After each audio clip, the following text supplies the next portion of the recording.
Thank you very much for being with us, Jonathan. We journalists like big deals, glossy headlines, and in the media and telecoms space and information where your firm is active in private equity, we haven't really seen the big deals we were hoping for. Last year, there was a lot of excitement around Yahoo as far as a private equity angle, a new private equity angle, which did not materialize. And in terms of volumes overall, as far as TMT is concerned in private equity-backed M&A, there wasn't that much last year and in the first quarter of this year as opposed to other sectors such as energy. Why do you think that is? Why do you think that deal making has been rather subdued compared to other areas in private equity? Well, first, I think the numbers that you and others look at, I think, are often misleading, particularly for practitioners in private equity. And in the case of TMT, when you look at 2011 versus 2010, technology was up. As a category, it was down 13%, which is the part that concerns you. And you get there by, I think technology was up, media was roughly flat, and telecom was down. The numbers are incredibly sensitive to one or two deals. There was a deal in early 2010, the Carlos Slim Carso deal, which pumped up 2010 numbers. And there was a deal in 2011, the AT&T T-Mobile deal, which was denied here in the U.S. Those two deals, if you correct for this, those two deals, 2011 was actually up. So that just underscores the point that it is heavily moved by a few large deals. Now, in our world, actually, that's actually not our world. The number of transactions in 2011 were up. The median transaction didn't change substantially. So our world, our universe of deals was up slightly, which is about what we expected, and it's comforting. And while media loves to report not just about media, but about large deals, and everyone is focused on it, it's actually not our world. Now, what might inhibit large deals? Actually, last year, the beginning of the year started strong, and then it faded. Must have been a lot about sovereign debt issues, especially Europe, chilled the market, and I think it has taken some time for people to regain confidence and regulatory uncertainty. And we saw that conspicuously expressed in the T-Mobile deal.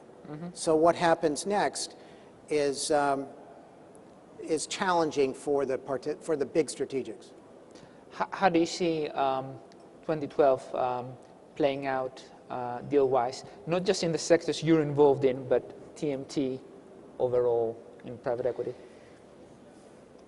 It's funny, I tend to think of our business as unrelated to some of these big numbers, and even GDP.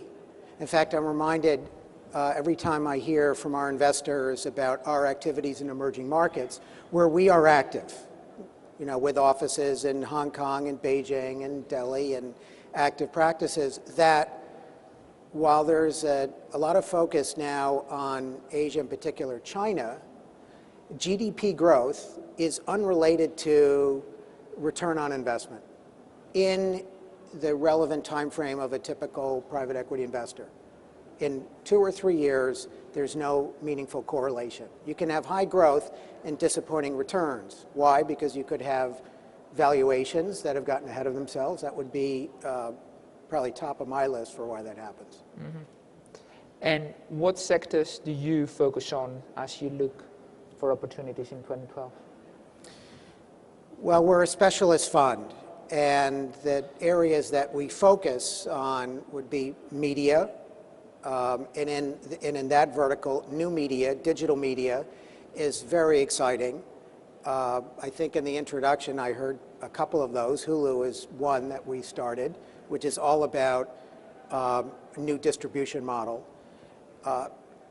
Telecom, we just touched on it. Telecom is interesting and plays out in disparate ways around the world for us, and a lot of that has been mobile for Providence.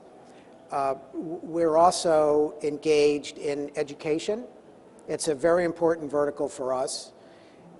It is, I'd say one area that is, despite its scale, it's the second largest industry in the U.S., $1.3 trillion industry.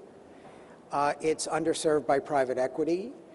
It's growing. There is a technology aspect that is changing some of the models in much needed ways. So the scale is eye-popping. Growth and importance is probably unmatched, and there's no hyperbole in that. As I travel around the world, there is not a country I visit that doesn't get, and I mean at the government level, the importance of education. It is how countries will improve their standard of living, their quality of life. It's how they will be ultimately measured, are they doing a good job? And we see that, and by the way, you can find that in the numbers too. In China, if you have a post-secondary degree education, you will beat the average income by 3x. In Brazil, that is, 2.7x. Interestingly, in the US, it's only 1.6x, but that's still positive. So we're excited about that vertical. And you said education has been underserved by private equity a little bit, or a little bit unnoticed. Why do you think that is? Good question. I think first, it's in the U.S. It's key sectors, subspaces like for-profit education are heavily regulated, and generally private equity turns from such industries. It happens to be our 20-plus year history of operating in regulated industries, so we're comfortable. I think that might be one reason. I think another is that it is change, and technology has been slow coming to that field for a variety of reasons, some structural, some political, but it's an observation. But it's also our view that it's unstoppable, change is coming. So the Blackboard, which was a take private we did last year, has become, not because of our activities yet, but its mission is to be the digital hub of schools. And it's well on its way. It's in 80 countries, 10,000 schools almost. And what does that mean? Well, my guess is, in looking at the audience, that most of you have actually, well, I'll speak for myself. My kids are actually out of college. But I remember well the image I had of them when they were in high school, lugging around backpacks full of books. In fact, the backpacks were so heavy that, like most parents, I worried about the physical effects of lugging around that much weight and what that might do to their spines. That sounds nuts today, when all of that could be on a tablet. And not only could it be on a tablet, but it would be better, it would be more efficient, it would cost less, it could be tailored to students, it could be interactive. There are so many positives. I can't think of a negative when compared to the old model. The only people who liked the old model were publishers, who are now, just in the last few months, have embraced platforms like Blackboard, their learning management systems, to deliver that content, which is what Providence, where we step in. Content is something we're experiencing. It's just like media to us, and we're excited about it. And I think it's early innings for the effects in education of what would, if it were media, be called new media. And I guess the source for these deals would be corporates looking at unloved businesses. And in the interest of full disclosure, the organizer of this conference, Thomson Reuters, is heavily involved in the education business. It has been widely reported that the law school business of the company is up for sale at the moment. Generally, how do you see deal flow? I mean, you describe the main trends there. Are there a lot of opportunities in the US and other parts of the world, as you said? Yes, in a word. I mean, we can't occupy, we have typically investment committee meetings. It's standard in the industry that you meet Monday mornings, and for most of us, the entire Monday is shot with meetings. And we're having to repeat that tomorrow for investment committee. It's just based on deal activity around the world. And it's unrelated, I must say, especially over the last 4 years, to GDP growth and obvious economic cycles, macro cycles. And I think that's in part because over half of our activity are with what we call platform investments. So they're businesses that we're building. Ascend Learning, it's a small company, it's educational content for nursing industry. They've made 25 acquisitions in the last couple of years. That's a lot of activity. And it's completely unrelated to the issues that dominate the front pages or in Reuters reports, because these are businesses that are building, they're tomorrow's businesses. And we're happy to build them and have a strategic take us out later. Okay. So you say that, returns are not necessarily correlated to GDP growth. But a lot of people are looking at emerging markets at the moment because of this GDP growth in places like China, where you have been one of the few people that have been really active in this space. And we had Henry Kravis sitting in this chair yesterday telling us that you don't actually have to buy companies in China. KKR was very happy to participate in the growth story with a minority investment. How do you see emerging markets such as China then? What is it structurally about these markets that really appeal in your space if it's not GDP growth? Well, over a long enough period, and we're in this camp, you need to be there. If you're running a global firm, you have to be in China. There's no way around it.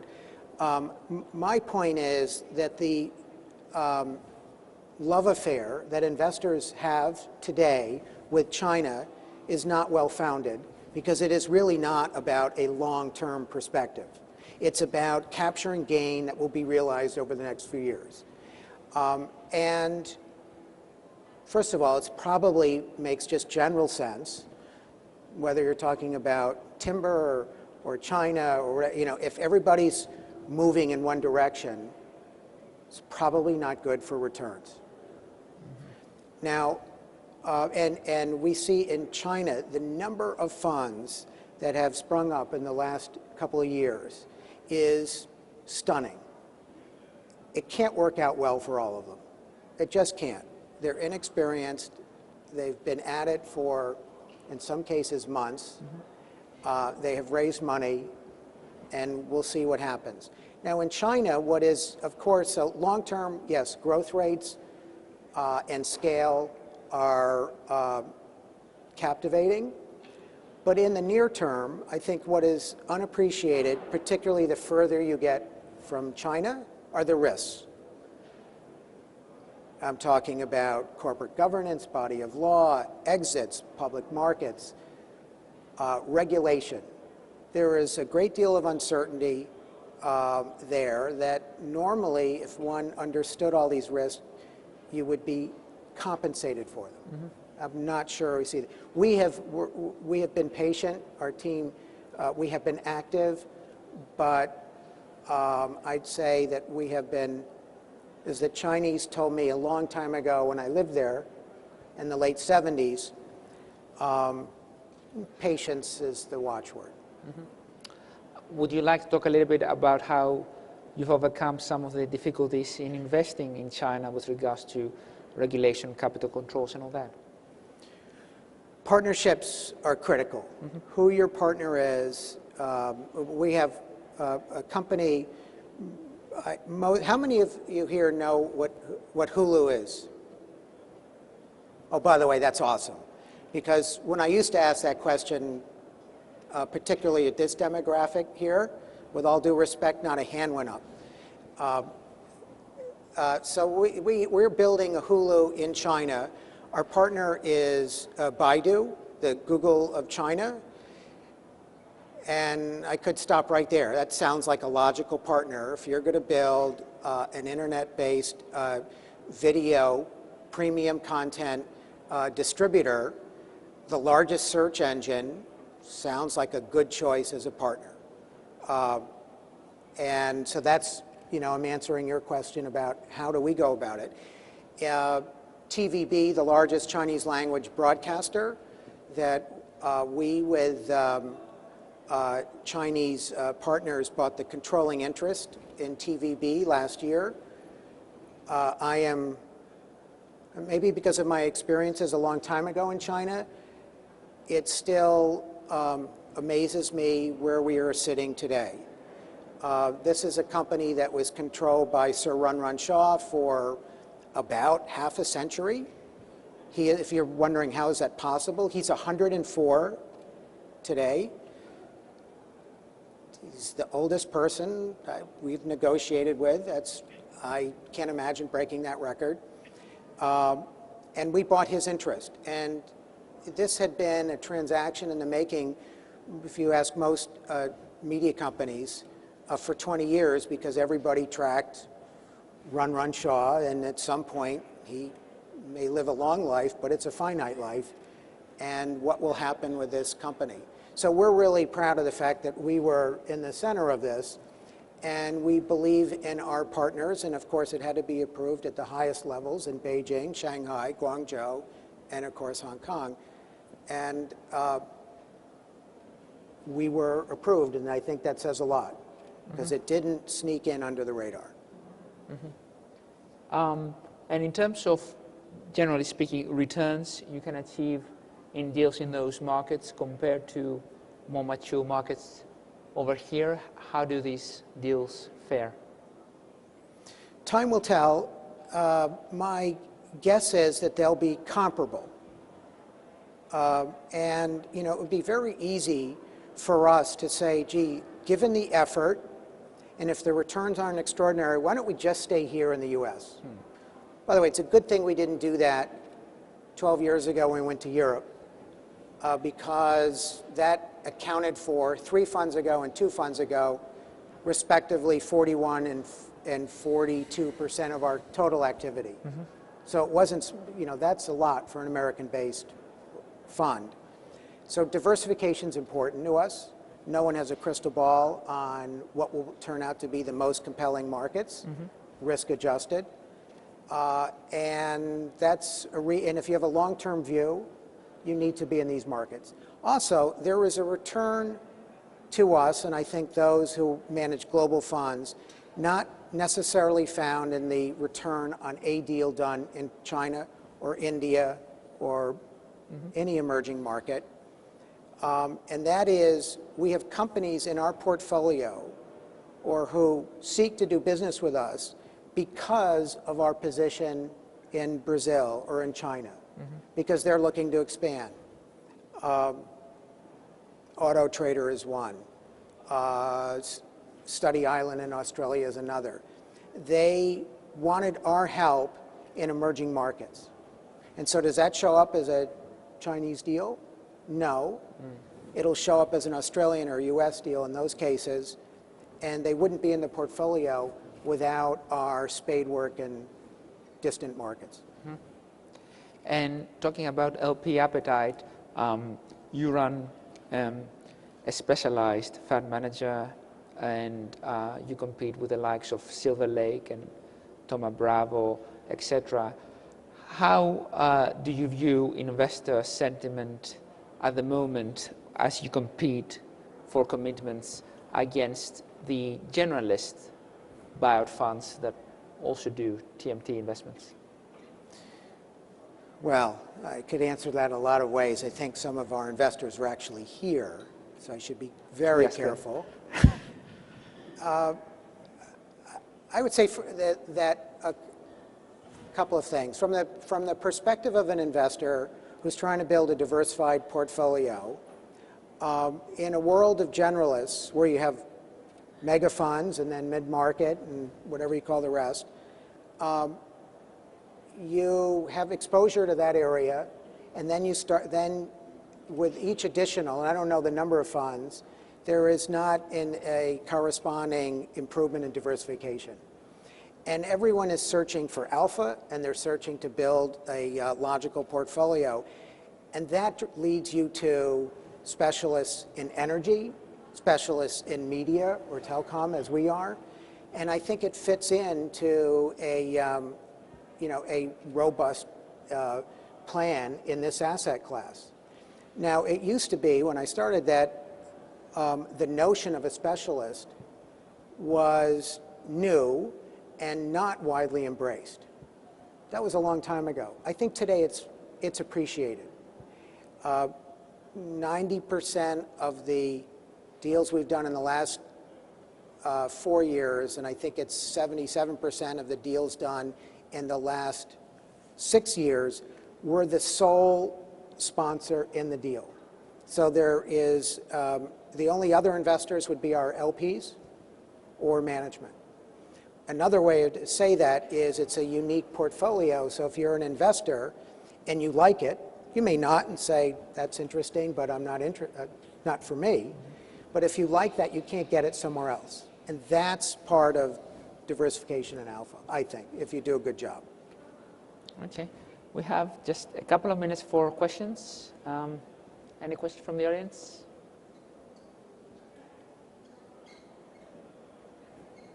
Yeah.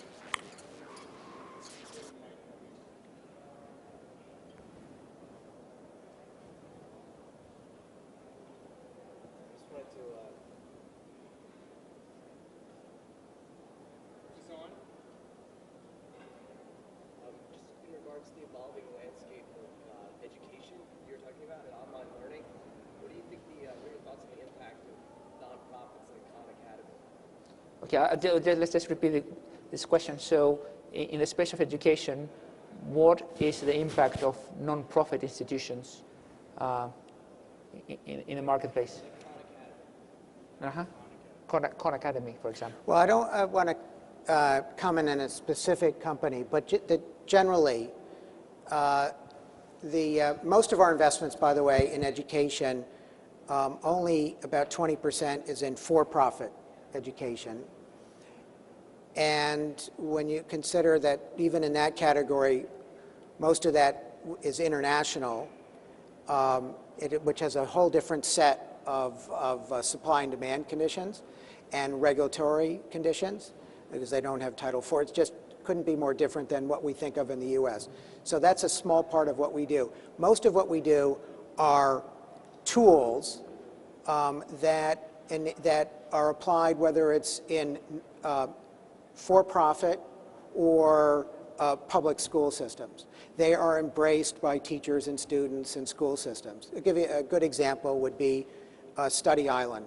This is a test prep company. It's entirely online. It's U.S.-based. 50 states have certified us, so we're active in every state. And kids get on this system to hopefully help them do better on a test in secondary schools. And it's very inexpensive per student, per class, per teacher, per school. And last year, this is a stunning number, kids answered 3.7 billion questions on Study Island. That is so many questions that every parent here knows that kids wouldn't be doing it that much unless they really liked it. They just wouldn't. And because there aren't enough kids who are that disciplined to do something that frequently that they don't like. And teachers like it because their kids do better, which is a good reflection on them, and that translates to schools. So that's an example of a tool, and it doesn't matter if public or private, it's useful. Blackboard, I'd say the same thing, which is more higher ed focused, although that will change. It will migrate right down to secondary schools. K-12 will see Blackboard. That's a learning management system which is online and really, most importantly, mobile, which seems to make a ton of sense no matter where in the world you are. In fact, I think that in the same way we saw emerging markets skip in telecom landline investment, they went right to mobile. I think they're going to do the same thing with these tools, which are really internet-based. Here's a great example. In Korea, South Korea, by 2014, the government has mandated there'll be no textbooks. That's incredible. U.S. has to wake up, because this is where countries are moving. And in some ways, we're burdened by our legacy structures. So I think it is win-win. I really do. I'm not saying that because we have pension funds as investors, so I have to be careful. But I'm not being careful in this because I really think it is we're all searching for how to do the job better, more efficiently, more effectively, and I think this is part of the answer. Just a very quick follow-up, because I was intrigued on your point about foreign exposure. KKR's loyalty education would be an example. We at Reuters reported last week that they're preparing to file for an IPO. Can I ask you to play equity analyst just for a minute and tell me how you think their IPO will do? Well, you know I'm not an equity analyst. I know that. So my view really would not be meaningful. All right. Well, we'll leave it there. Thank you so much for your time. Really appreciate it. Yeah, thank you.